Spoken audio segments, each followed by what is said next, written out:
बालेन शाह उर्फ बालेन नेपालको सबैभन्दा चर्चित र प्रभावशाली युवा नेतृत्वमध्ये एक हुन्।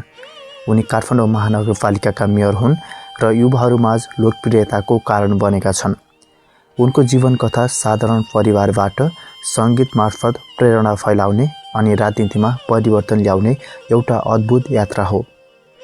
बालेन शाहको जन्म 27 अप्रिल 1990 मा काठमाडौँ नेपालमा भएको थियो।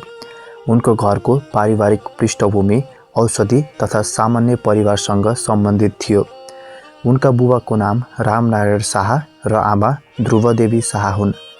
परिवारले उनलाई शिक्षा र संस्कृति दुवैमा ध्यान दिन प्रेरित गर्यो। बचपनबाट नै बालेनलाई सङ्गीत र कविताप्रति रुचि थियो। गीत, कविता र शब्दले उनलाई भावनात्मक रूपमा जोडेको थियो। बाल्यकालदेखि नै उनी सृजनात्मक गतिविधिहरूमा सक्रिय थिए।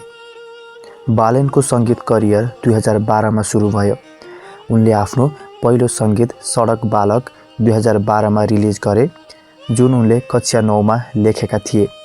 यस्तै रबर्स नामक युट्युब र्याप प्रतियोगितामा सहभागी भएपछि उनी नेपाली हिप-हप क्षेत्रमा पहिचान बने।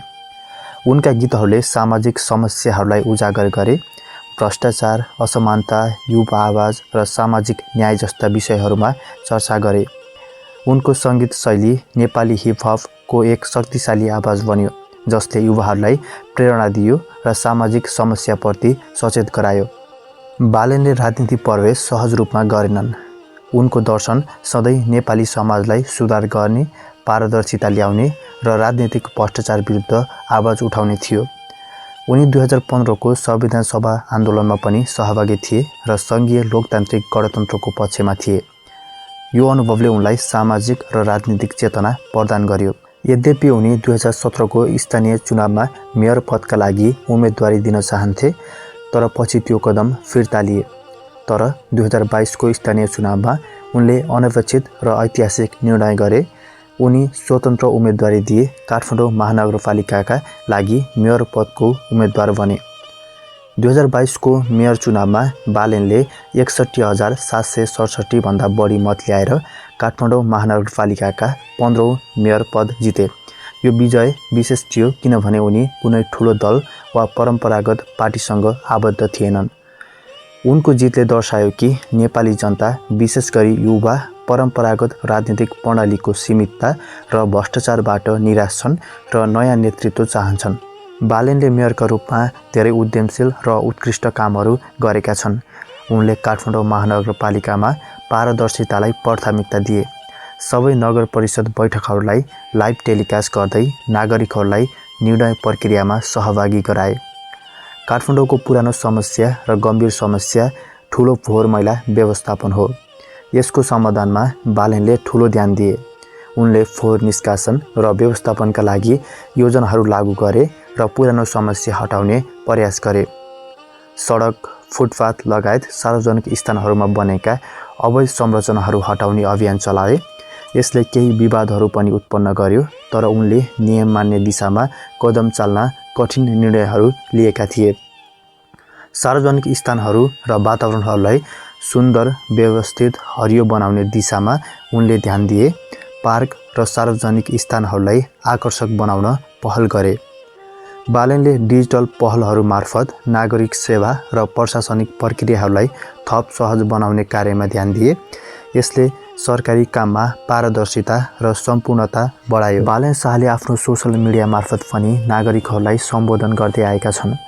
उनले भ्रष्टाचार, बेरोजगारी, सार्वजनिक सेवाको गुणस्तर र नयाँ उद्यमशीलता लगायत विषयहरूमा सचेतना फैलाएका छन्। उनको प्रत्यक्ष संवाद र सरल शैलीले युवा पुस्तालाई उनीतिर आकर्षित गरेको छ। उनी सधैँ भन्छन् कि नागरिक स्वयं जिम्मेवार हुनुपर्छ र नेतृत्वले केवल मार्गदर्शन गर्नुपर्छ। बालेनको नेतृत्वमा केही आलोचना र विवादहरू पनि आए। मेयरको रूपमा अवैध संरचना हटाउने निर्णय र प्रशासनिक कदमहरूले केही विरोधाभास उत्पन्न गर्यो। कसैले भने विध्वंस समस्याहरूको वास्तविक समाधान होइन, जसले गर्दा उनी चुनौतीपूर्ण स्थितिमा पनि निर्णय लिँदै आएका छन्। यद्यपि आलोचना केही भए पनि उनलाई त्यो जनताको आवाज र परिवर्तनको प्रतिनिधिको रूपमा हेर्नेको रुझान बढेको छ। बालेन अहिले काठमाडौँभन्दा बाहिर पनि चर्चामा छन्। उनले देशव्यापी युवा आन्दोलन जेनजीलाई समर्थन गर्दै आएका छन्। कतिपयले उनलाई नेपालको प्रधानमन्त्रीको उम्मेदवारको रूपमा हेर्न थालेका छन्, जसले देखाउँछ कि उनी राष्ट्रिय राजनीतिमा पनि शिर उठाउँदैछन्। उनको नेतृत्वले नेपाली राजनीतिमा परम्परागत ढाँचाहरूसँग चुनौती गर्ने क्षमता देखाएको छ।